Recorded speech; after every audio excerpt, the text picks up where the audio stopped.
నిర్ణయాన్ని మేము గుర్తించడం జరిగింది. సాక్షాత్తు మీ అధినేత పవన్ కళ్యాణ్ గారే నాకు ఆయన తమ్ముళ్ళు లాంటి వారు అని చెప్పి ప్రస్తుత టీఆర్ఎస్ వర్కింగ్ ప్రెసిడెంట్ కేటీఆర్ గురించి మాట్లాడిన పరిస్థితి. వాళ్ళిద్దరి మధ్య సహోదరమైన వాతావరణం ఉన్నప్పుడు మీరు వైసీపీకి ఎలా అంటగడుతున్నారు? వాస్తవం ఉందంటారా? ట్విట్టర్ అకౌంట్లు కానీ సోషల్ మీడియా కానీ టీడీపీకి వైసీపీకి సంబంధించిన వ్యక్తులు అంటున్నాం, అకౌంట్ అని చెప్తున్నాం సార్ ఇక్కడ ప్రధానంగా. అంటే ఇవాళ పార్టీలో చీల తేవాలన్నా, కూటమిని విచ్ఛిన్నం చేయాలన్నా, ఈ మనుషుల మధ్య ఇటువంటి గొడవలు పెట్టాలన్నా ఏం చేస్తున్నారంటే సార్, ఇప్పుడు నేను జనసేన ఉన్నాను అనుకో సార్, నేను టీడీపీ జనసేన అయ్యి ఉంటే కనుక టీడీపీ అకౌంట్ నుంచి నన్ను చెట్లు మొదలు పెడతాను. అదే విధంగా మేము జనసేన పార్టీ పేరు పెట్టుకొని కొంతమంది అటు పక్కన అంటే ఈ కీలకం తీసుకురావాలనుకున్న వ్యక్తులు అటు పక్కన ఏం చేస్తారంటే బీజేపీలోనూ టీడీపీకో వచ్చేది తీసుకొచ్చే విధంగా మాట్లాడతారు. ఇట్లాంటిది ఇప్పుడు ప్రస్తుతం ఇప్పుడు సోషల్ మీడియాలో జరుగుతుంది ఇదే సార్. మొన్న లోకేష్ గారు కూడా ఇదే మాట మాట్లాడారు, పవన్ కళ్యాణ్ గారు కూడా ఇదే మాట మాట్లాడారు. కేటీఆర్ గారికి పవన్ కళ్యాణ్ గారికి స్నేహపూర్వకంగా బంధాలు ఉండొచ్చు, కాదంటలేదు.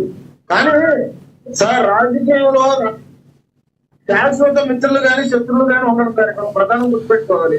కరెక్టే లక్ష్మీకాంత్ గారు. జనసేన నేతని, జనసేన అధినాయకుడిని తెలంగాణలోని పృథ్వీ గారు కావచ్చు, లేదంటే పాసం యాదగిరి గారు కావచ్చు, లేదంటే మరెంతోమంది పొన్నం ప్రభాకర్ గారు ఎంతోమంది వ్యతిరేకిస్తున్నారు. కవిత గారు, కల్వకుంట్ల కవిత గారు అయితే టోటల్గా నీ దగ్గర ఉన్న రాజధాని అక్కడ కట్టుకోవయా, ఇక్కడేందయా మీకు పని అని డైరెక్ట్గా చెప్తున్నారు. ఇంతమంది ఈ రకంగా మరి మాట్లాడుతున్నారు. దానిలో పవన్ కళ్యాణ్ గారు మాట్లాడిన మాటలు కారణం కాదంటారా? ఫస్ట్ మన ఇల్లు ప్రకటిద్దుకొని తర్వాత మనం మాట్లాడమన్నాడు సార్. ఎవరైనా కానీ ఏ నాయకుడికైనా కానీ ఒకటే మాట మాట్లాడుతున్నాం. కలవకుండా కవితకు కూడా గట్టిగా చెప్తున్నాం.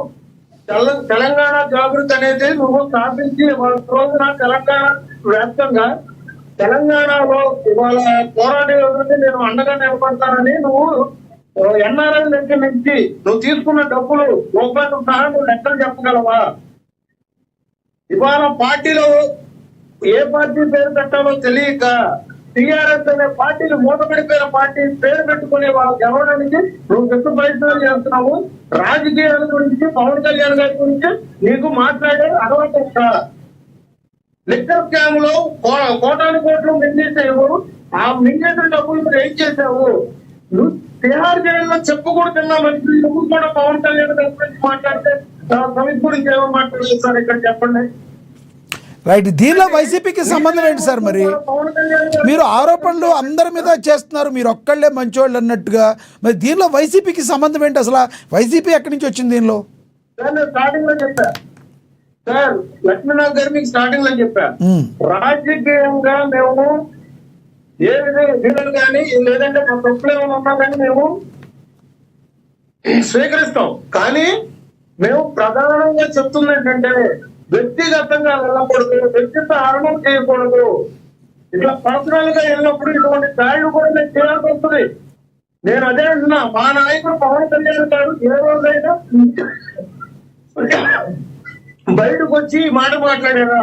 ఒక మనిషిని టార్గెట్ చేసి మాట్లాడటం దాఖలాన్ని ప్రారంభించారా? మేము అదే మాట్లాడుతున్నాం.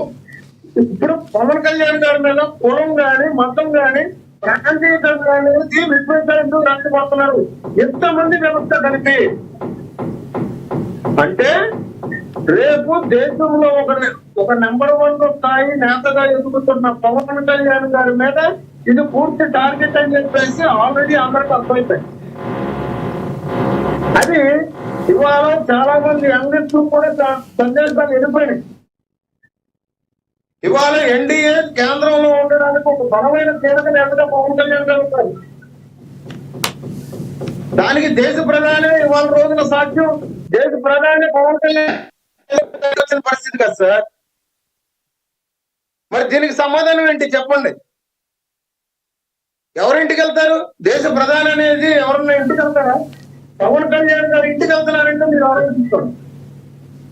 రైట్. ఇంకొకటి, నాయకుడిని పట్టుకుని వాళ్ళ రోజు నా ఇష్టారీతిగా సోషల్ మీడియాలో వీళ్ళు చేసే వ్యంగ్యంగా చేసేది పల్లి జిల్లాను కూడా తిడుతున్నాడు కదా లోపడ్డాడు.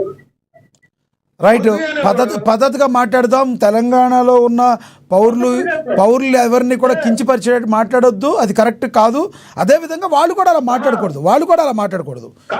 ఎవరైనా కూడా వ్యక్తిత్వ రాజకీయాల దగ్గరికి వెళ్తే మేము మాట్లాడుతాం. ఎస్, ఎవరు మాట్లాడకూడదు. కోడి చెరువు గురించి పూర్తి అవగాహన లేకుండా కోడి కొడత వెళ్ళి అక్కడికి వెళ్ళి మీడియా సమావేశాలు పెడుతున్నాడు ఒక అతను, రఘు అనేవాడు.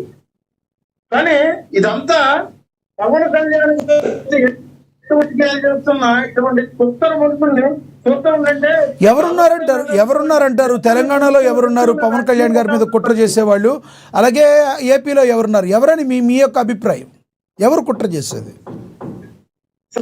నేను చెప్తున్నా అదే, ప్రస్తుతం ఇప్పుడు ఉన్న పార్టీల ప్రకారంగా ఏపీలో బలమైన పార్టీలు మేము 3 పార్టీలు ఉన్నాం సార్.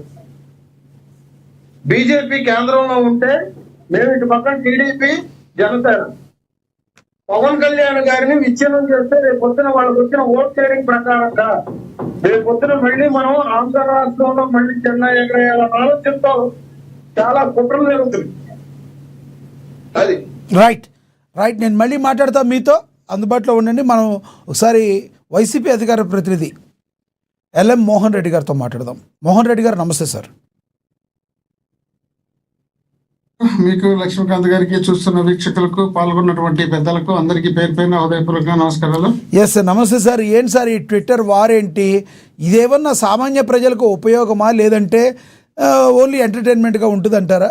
మరొక వైపు ఏపీలో కూడా జరిగిన విశాఖలో ప్రమాదం కూడా ఒక రకంగా కొంత ప్రభుత్వానికి ఇబ్బంది కలిగించేటట్టు మరి వైసీపీ ప్రాజెక్ట్ చేస్తుంది అని చెప్పి ప్రభుత్వం మాట్లాడుతున్న మాట, కూటమి ప్రభుత్వం మాట. అసలు ఏం జరుగుతుంది? ప్రతిదాన్ని కూడా, ప్రమాదాన్ని కూడా రాజకీయం చేస్తున్నారని చెప్పి కూటమి ప్రభుత్వం వైసీపీ మీద ఆరోపిస్తుంది. ఏమంటారు మీరు?